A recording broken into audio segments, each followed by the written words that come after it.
Oi, gente querida. Hoje eu estou chegando a vocês com um espírito um pouco pesado para compartilhar um sonho que eu tive alguns dias atrás que muito me deixou assim, sabe, conturbado. Eu acordei no meio da madrugada, eu não me lembro do sonho, mas eu acordei com uma voz me dizendo: é com grande orgulho e com grande tristeza que... E a voz parou. Aí eu acordei, mas com toda a sensação de peso, de temor, não sabendo exatamente o que era aquilo. E eu falei: Deus, o que é isso? O Senhor está falando comigo, esse sonho vem de Ti. Essa frase parece uma frase desconexa, parece uma frase contraditória. Porque a primeira parte diz: é com grande orgulho, e depois com grande tristeza que, e não vem mais nada. E quando eu perguntei ao Senhor isso, o Espírito Santo falou: o grande orgulho diz respeito à atitude do homem, e a grande tristeza fala do meu coração para com este tempo que está para chegar muito em breve. E aí o Espírito Santo começou a falar comigo e eu levantei de madrugada e escrevi aquilo que ele foi me dirigindo, esta mensagem que eu quero entregar a vocês. E quero pedir a todos que ouçam, percebam que é uma palavra extremamente bíblica e compartilhem com quantos vocês acharem necessários, porque eu creio que o tempo em que esta palavra se cumprirá está muito próximo, já chegou, e as coisas vão acontecer em breve. Eu quero começar lendo o texto de 1 Timóteo capítulo 4, versículo 1, que diz o seguinte: ora, o Espírito afirma expressamente que nos últimos tempos alguns apostatarão da fé, por obedecerem a espíritos enganadores e a ensinos de demônios. Foi aí que o Senhor me falou: eu quero lhe mostrar, para que você fale ao meu povo, sobre os 4 passos da apostasia. Nós estamos vivendo um tempo de apostasia nos nossos dias. E é um tempo de letargia, de sono, onde as pessoas estão, parece que, vivendo um encantamento e não percebem que estão sendo engolfadas, que estão sendo tomadas por esse espírito de apostasia. E eu quero falar então desses 4 passos para que você identifique, não na sua vida, porque em nome de Jesus eu espero que você não seja enganado por esse espírito, mas na sociedade que vivemos. O primeiro passo da apostasia começa com a dúvida. Satanás, lá no Jardim do Éden, ele lançou a dúvida na palavra de Deus. Ele questionou a Eva sobre a palavra de Deus e sobre a sua veracidade, sobre o cumprimento da palavra. E porque Eva e Adão deram esse espaço para discutir a respeito da palavra de Deus, para refletir, para pensar, eles acabaram sendo enganados pela dúvida e pecaram e foram afastados da presença de Deus. Satanás usou a mesma estratégia com Jesus. Quando Jesus foi tentado no deserto, ele também questionou se Jesus era filho de Deus, quando ele tinha acabado de ouvir no batismo que ele era o filho amado em quem Deus tinha tanto prazer. Diferentemente de Adão e de Eva, Jesus não ficou dialogando com Satanás. Ele não considerou aquela dúvida, ele simplesmente respondeu pela palavra e venceu Satanás lá no deserto. Mas hoje nós estamos vivendo um tempo de muita dúvida nas igrejas. Queridos, pasmem, existem igrejas históricas, igrejas que tradicionalmente foram construídas em cima da palavra de Deus, que hoje estão reunindo os seus membros para discutir se a Bíblia é a verdade, para discutir se existe aplicabilidade de alguns aspectos da Bíblia nos nossos dias de hoje. Isso é um grande risco e é o primeiro passo da apostasia. Isso revela uma arrogância da parte dos cristãos e por parte dos homens em questionar a palavra de Deus. Queridos, A palavra é a verdade. Jesus disse: passarão os céus e a terra, e as minhas palavras não passarão. Já houve um tempo, quando eu me converti, que as pessoas diziam: na Bíblia eu creio até na capa. Era uma forma de dizer: creio do princípio ao fim, do Gênesis ao Apocalipse. Hoje, há muitas igrejas que questionam algumas partes, que rejeitam o Velho Testamento, que rejeitam a lei, que rejeitam aspectos da palavra de Deus, como se a palavra de Deus pudesse se tornar obsoleta, pudesse ficar caduca. Pois bem, houve um grande pregador chamado John Stott, que certa vez ele escreveu um sermão chamado The New World and the Old Word. É um trocadilho no inglês que quer dizer o novo mundo e a velha palavra. E neste confronto do novo mundo com a velha palavra precisa prevalecer na sua vida, na nossa igreja, na nossa sociedade, porque aqueles que não permanecerem na palavra vão sucumbir. O segundo passo da apostasia é o esfriamento. A palavra de Deus diz assim, Jesus disse: quando, pois, o Filho do Homem vier, porventura achará fé na terra? A Bíblia diz também que o amor de muitos esfriará. E a Bíblia diz que os homens serão amantes de si mesmos e o amor de muitos esfriará. Pois é, as pessoas começam a esfriar quando elas decidem fazer a sua vontade, a revelia da vontade de Deus. As pessoas já não buscam mais a vontade de Deus para decidir sobre as suas vidas. Decidir com quem se casar, decidir o lugar onde devem morar, decidir o trabalho que devem se ocupar. Ou seja, Deus é uma figura que está lá no céu, bondosa, e que eles pedem simplesmente para que abençoe as decisões que eles tomam. E não buscam a Deus para saber a decisão que tomar. E não se esqueçam, queridos, quando pessoas escolhem as suas vontades, muitas vezes elas estão escolhendo o pecado, estão escolhendo o caminho do erro. E eu quero mostrar para vocês nas Escrituras como pessoas que caminharam por esse esfriamento, por essa vontade de fazer aquilo que dá na cabeça, como essas pessoas acabaram mal. Vocês se lembram de Ló? A Bíblia diz que Ló, quando olhou para as campinas do Jordão, ele não orou a Deus para saber se era lá o lugar para onde ele deveria ir. Ele simplesmente achou o lugar encantador e disse: ali eu vou prosperar. O que ele não sabia é que aquelas duas cidades estavam profundamente contaminadas com o pecado e aquela sociedade seria destruída por Deus.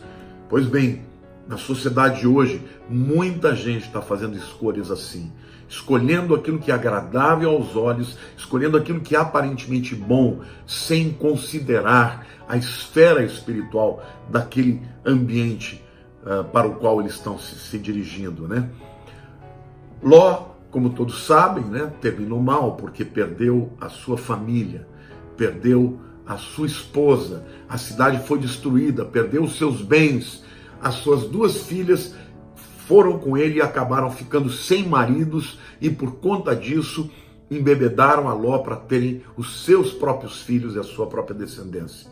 Então Ló é uma figura do homem dos nossos dias, que faz escolhas erradas, baseadas somente no entendimento humano e naquilo que os olhos contemplam e se agradam. O filho pródigo também achou que poderia viver a revelia da presença do Pai. Achou que podia viver a revelia da vontade do Pai. E ele chega até o Pai e diz: Pai, dá-me a parte que me cabe, porque eu quero ir embora. Não se esqueçam, queridos, o pai estava vivo. Herança a gente recebe quando os pais morrem. E o filho pródigo literalmente matou o seu pai no seu coração, porque ele não queria viver com ele e queria aquilo que ele podia lhe dar.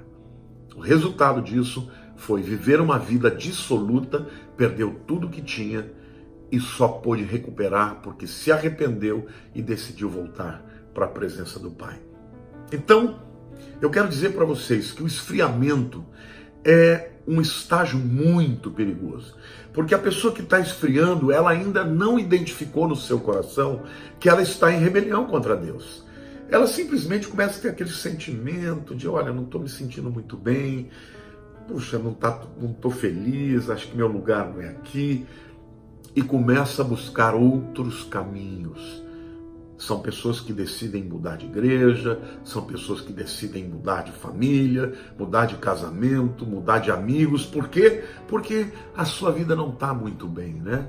Eu já não amo mais a minha esposa, já não amo mais o meu marido, eu quero sair, essa igreja não está me fazendo bem, e as pessoas não consultam a Deus e acabam fazendo escolhas que vão trazer consequências. O segundo passo, portanto, da apostasia é o esfriamento.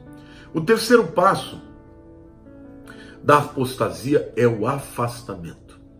É quando o indivíduo decide sair da vontade de Deus e escolher novos caminhos, e buscar novos caminhos, novas direções, novos ares. Eu tenho consciência, eu posso escolher o que é melhor para mim, eu posso decidir o que é melhor para mim.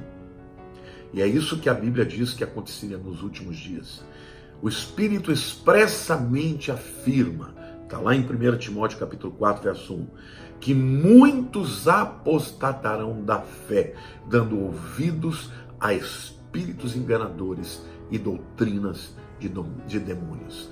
Vejam, muitas destas vozes que as pessoas acabam ouvindo, que levam essas pessoas a se afastarem de Deus, a apostatarem, a literalmente irem para longe da vontade de Deus, são vozes de demônios, são espíritos enganadores. Da mesma forma que Eva foi enganada, que Adão foi enganado, estes espíritos estão enganando nos nossos dias. E a Bíblia diz que isso aconteceria numa escala astronômica, em níveis catastróficos. Queridos, é o que está acontecendo nas igrejas. Pessoas absolutamente insatisfeitas, afastando da igreja, acreditando que podem viver uma vida de pecado, viver uma vida fora da igreja, fora da comunhão, fora da coberturas do reino de Deus, e podem viver uma vida sem nenhuma. No inglês existe uma expressão que chama accountability, que significa você dar conta do que você vive, da tua vida, dos seus pensamentos, das suas decisões. Pois é, estas pessoas vivem a parte das igrejas, estão vivendo longe das igrejas, longe da palavra de Deus, estão aceitando parte da palavra, rejeitando parte. Aquilo que lhes convém aceitam, aquilo que não lhes convém rejeitam. E este é um caminho que leva e que conduz à apostasia. Mas sabe, queridos, a Bíblia diz que virá um tempo de juízo. O juízo virá quer você queira, quer você não queira, quer pareça, quer não pareça, porque a palavra de Deus disse que o juízo viria. Agora, eu estou me dirigindo aqui para 3 grupos de pessoas. O primeiro grupo de pessoas são aqueles que nunca ouviram falar de Cristo ou nunca tomaram uma decisão com Jesus. Queridos, você tem a oportunidade de aceitar a Jesus e escapar do juízo que virá. Como fazer isso? Abra o seu coração, entregue a sua vida para Cristo, porque Ele ainda está de braços abertos, esperando para que você se entregue a Ele. O segundo grupo é aqueles que já conhecem a verdade, mas estão se afastando, estão abandonando, estão esfriando, estão literalmente começando a dar ouvidos para esses espíritos enganadores. Há tempo de voltar. Arrependa-se. E Deus vai fazer algo novo na tua vida. Vai trazer um avivamento, um renovo, alegria. Vai trazer de novo aquela comunhão com Deus que você já não tem há tanto tempo. E o terceiro grupo é para aqueles que já se afastaram. Aqueles que já foram e que estão na beira da apostasia. Então, queridos, a minha palavra é para você. Arrependa-se. Volte para Deus. Volte para o Senhor, para a sua palavra, volte para a comunhão. E eu quero falar também a maneira como a apostasia está se manifestando nos nossos dias. Em primeiro lugar, a apostasia está se manifestando em forma de teologia. A teologia fala sobre Deus, mas muitos teólogos sábios, que conhecem as línguas originais, que conhecem os aspectos da teologia, os campos da teologia, não conhecem a Deus. Então, trazem novos entendimentos da Bíblia, estão retalhando a Bíblia, estão tirando partes importantes da Bíblia, dizendo que não vem de Deus, que não é factível, que não é possível, que isso não tem nenhuma ligação com a verdade, e tampouco isso pode ser provado pela ciência, e colocam a verdade de Deus debaixo da ciência, do entendimento humano, da teologia humana. E isso é um espírito de apostasia que nasce no coração de Satanás e é propagado através dos seus servos, os demônios, os espíritos enganadores. Cuidado com as falsas teologias. Cuidado com as teologias que diminuem a Deus, que questionam a palavra de Deus. Afaste-se disso para que você não seja contaminado por elas. Mas a apostasia também vem em forma de filosofia. E a filosofia nada mais é do que o entendimento humano a respeito da vida, a respeito do universo, a respeito de Deus, a respeito do céu, do inferno e de tudo que é o mundo espiritual. Na filosofia, nós vivemos na chamada era da pós-modernidade, ou a era pós-cristã. Por quê? Porque o cristianismo está sendo absolutamente rechaçado pela sociedade de hoje. Tem muita gente que nunca ouviu falar de pós-modernidade. Pastor, o que você está falando? Querido, você pode não ter ouvido falar deste nome, dessa nomenclatura filosófica, mas você certamente já ouviu falar de algumas máximas que eles propõem. Por exemplo, a verdade para mim pode não ser a verdade para você. A sua verdade não é a minha verdade. Isso é pós-modernidade. E isso é um engano, porque ou é verdade ou é mentira. Algo ou é verdadeiro ou é falso. Ou é de Deus ou não é de Deus. Ou vem da luz ou vem das trevas. Mas esta é a filosofia que se prega hoje. A verdade, ela se adequa a qualquer um. O seu caminho pode não ser o meu caminho. Mas se você estiver em São Paulo e pegar a Dutra, por exemplo, você vai chegar no Rio de Janeiro. Você não vai chegar no Rio Grande do Sul. Então, a verdade é uma só. O caminho é um só. E esse caminho é Jesus. Quer ver outra coisa que eles falam muito? Olha, a nossa escola ensina as crianças a ter pensamento crítico. Pensamento crítico a quê? A palavra de Deus. Pensamento crítico a quê? A verdade absoluta da Bíblia. As escolas de hoje estão ensinando os nossos filhos a duvidarem de Deus. Então, o que se critica não é qualquer coisa. Não é um pensamento crítico, inclusive, à sociedade de hoje. É um pensamento crítico às verdades absolutas da palavra de Deus. Isto é espírito de apostasia. Isso está entrando dentro das igrejas. Por quê? Porque os pais trazem os filhos à igreja, mas enviam os seus filhos para as escolas que estão sendo treinadas e cujo objetivo é único, é destruir a fé cristã e a sociedade cristã. A filosofia de hoje visa desconstruir a verdade. Literalmente quer destruir tudo, porque este é o instrumento de Satanás que vem para roubar, matar e destruir. Mas a apostasia vem também em forma de cultura. A cultura de hoje, quando eu falo de cultura, eu falo de cinema, de televisão, de novelas, de música, de shows, de arte. A cultura de hoje é contra Deus, irmãos. Você pode ver como a maioria das novelas são contra Deus, são contra a palavra de Deus. Como os filmes de hoje estão ridicularizando a nossa fé.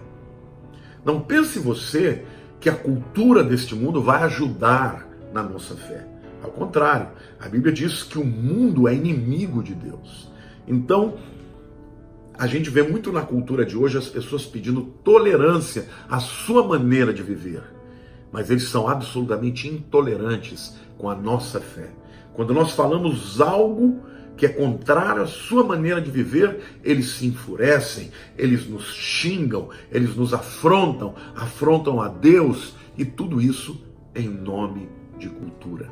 A cultura hoje fazem os símbolos sagrados, como o Cristo, como a crucificação, ser ridicularizada, vilipendiada, e as pessoas aplaudem, batem palmas e dizem: isso é só cultura. Pois é, a cultura também está em nome da apostasia e do afastamento de Deus. Amém? Em quarto lugar, a apostasia vem por causa do ressentimento. E aqui tome cuidado, porque muitas vezes Satanás começa a te afastar da vontade de Deus, te afastar do convívio de Deus por causa de ressentimento. Ou alguém te magoou na igreja, ou foi o pastor, ou foi algum irmão, ou você foi rejeitado, ou você não foi compreendido, ou de alguma maneira aquilo que você tinha de expectativa na igreja não foi suprida, não foi cumprida, e você vai ficando amargurado, entristecido, já não tem alegria naquele lugar, já não tem prazer naquele lugar, e você sai acreditando que você pode evitar o lugar, achando que aquilo não vai trazer consequências para a sua vida. Mas o que acontece, meu querido, é que o primeiro passo é: eu rejeito a igreja. Depois eu não rejeito a igreja, eu rejeito o povo de Deus. Depois eu rejeito mais do que o povo de Deus, eu rejeito a sua fé, as suas convicções, eu rejeito a palavra. E aí as pessoas vão vivendo cada vez mais distantes da vontade de Deus. Sabe, meus amados, cuidado com a amargura. A Bíblia diz que a raiz de amargura abre porta para demônios. E muitas pessoas apostatam da fé por causa de raiz de amargura. Mas eu quero terminar minha palavra dizendo que este sonho que Deus me deu, o Espírito Santo falou comigo: filho, avise o meu povo que do mesmo jeito que a porta está aberta, haverá um tempo em que ela se fechará. E a porta se fechará, meus queridos. E quando se fechar, virá um tempo de juízo. A Bíblia diz: há caminhos que para o homem parecem direitos, mas que afinal são caminhos de morte. Quando a porta se fecha, a oportunidade acaba. A porta se fechou no Éden e Adão e Eva não tiveram mais acesso à presença de Deus. A porta da arca se fechou. E durante os 100 anos que a arca foi construída, Noé pregou e houve oportunidade para aquele povo. E eles zombaram, e eles rejeitaram, mas houve um momento que a porta da arca se fechou, e o dilúvio veio, e todos quantos não estavam dentro da arca morreram naquele juízo. E a arca representa Jesus. A porta da arca representa o único caminho de entrada para a salvação, o único caminho que nos livra da condenação e do juízo que virá. A porta se fecha quando a oportunidade acaba para você. E essa oportunidade acaba muitas vezes pela morte. Essa oportunidade acaba quando algo muito grave acontece na sua vida que não tem retorno. Na salvação, enquanto houver vida, enquanto houver um suspiro, você ainda tem oportunidade. Mas a Bíblia diz que existem pessoas que ouvem a palavra de Deus e que vão ouvindo e não respondem a esta palavra. E a consciência vai sendo cauterizada até o momento que a pessoa já não sente absolutamente nada, nenhuma culpa, nenhum arrependimento pelo pecado. Você sabe o que é o cautério? O cautério é um instrumento que era muito utilizado na antiguidade para sarar a ferida. Para evitar que uma ferida produzisse uma infecção, eles pegavam um ferro quente, em brasa, e botavam na ferida. E aquilo queimava imediatamente a ferida, matava todas as bactérias. Mas aquela área que era cauterizada ficava insensível. Morria. A pessoa não sentia mais nada. E quando a Bíblia fala de uma consciência cauterizada, é um indivíduo que depois de muito ser advertido e não ter se arrependido, o pecado já não produz mais tristeza. E a pessoa começa a achar natural e está caminhando para a apostasia. Então, meu querido, toma cuidado. Se você está vivendo uma vida de apostasia, caminhando para o abandono da sua fé, arrependa-se, volte para Deus, que tem misericórdia, tem o desejo que todos se salvem. Deus não tem prazer na morte do ímpio, diz Jeremias. Amém? E eu quero dizer para você que o Salmo 116, versículo 15, é um salmo que fala claramente que preciosa é aos olhos do Senhor a morte dos seus santos. Para aqueles que morrem em Jesus, é preciosa a morte dos santos. Por quê? Porque a volta para a presença do Pai. Todos nós, um dia, haveremos de morrer. A menos aqueles que estiverem presentes no dia do arrebatamento da igreja. Mas Deus tem prazer quando um filho dele retorna para casa. Mas Deus não tem prazer na morte do ímpio. Mas o desejo de Deus é que ele se arrependa e viva. Então, eu quero concluir a minha palavra dizendo que existem antídotos para esses passos da apostasia. A dúvida se combate com obediência. O esfriamento se combate com avivamento. Busque o avivamento. Busque a Deus. Busque ter o primeiro amor novamente na sua vida. O afastamento se combate com arrependimento. Como o filho pródigo, ele voltou a cair em si e disse: os servos do meu pai vivem muito melhor do que eu estou vivendo agora. Eu quero voltar para a presença do meu pai. E ainda que ele achasse que ele não teria jamais o privilégio de ser filho, o pai o recebeu, se alegrou, festejou e deu a ele o anel do filho, a sandália que fala de um andar em retidão novamente, novas vestes, e se alegrou porque o filho que estava perdido foi achado. Volte para o Senhor. Você que está fora da igreja, caminhando para a apostasia, atolado no pecado, volte para o Senhor, porque tempos de juízo virão, tempos difíceis, e esses tempos se aproximam. E por último lugar, eu quero terminar dizendo que a porta fechada se combate com urgência. O tempo é agora, não é amanhã, é agora. Você está me ouvindo? Agora tome uma decisão e volte para Deus. Eu termino com o Salmo 95, os versos 7 a 11, em que Deus faz uma grande advertência ao seu povo. Diz assim: Ele é o nosso Deus e nós, o povo do seu pasto e ovelhas de sua mão. Hoje, se ouvirdes a sua voz, não endureçais o coração, como em Meribá, como no dia de Massá no deserto, quando vossos pais me tentaram, pondo-me à prova, não obstante terem visto as minhas obras. Durante 40 anos estive desgostado com esta geração e disse: é povo de coração transviado, não conhece os meus caminhos, por isso jurei na minha ira, não entrarão no meu descanso. Hoje, se ouvirdes a sua voz, não endureçais o vosso coração. Queridos, este sonho que Deus me deu mostra claramente dois sentimentos absolutamente contrários de Deus e dos homens apóstatas. O que está no coração dos homens apóstatas é o orgulho. E o orgulho é o primeiro pecado do universo. É o pecado de Lúcifer. E o coração de Deus é de grande tristeza, porque Deus haverá de julgar os ímpios, as impiedades e todos esses pecados e afrontas que se acumulam nos nossos dias no mundo de hoje. Mas você pode ficar fora disso, se você se arrepender e se invocar o nome do Senhor. Se você ainda não confessou Jesus como seu Salvador, fale com Ele assim: Senhor Jesus, perdoa os meus pecados. Eu creio que o Senhor morreu naquela cruz para perdoar os meus pecados. Escreve o meu nome no livro da vida.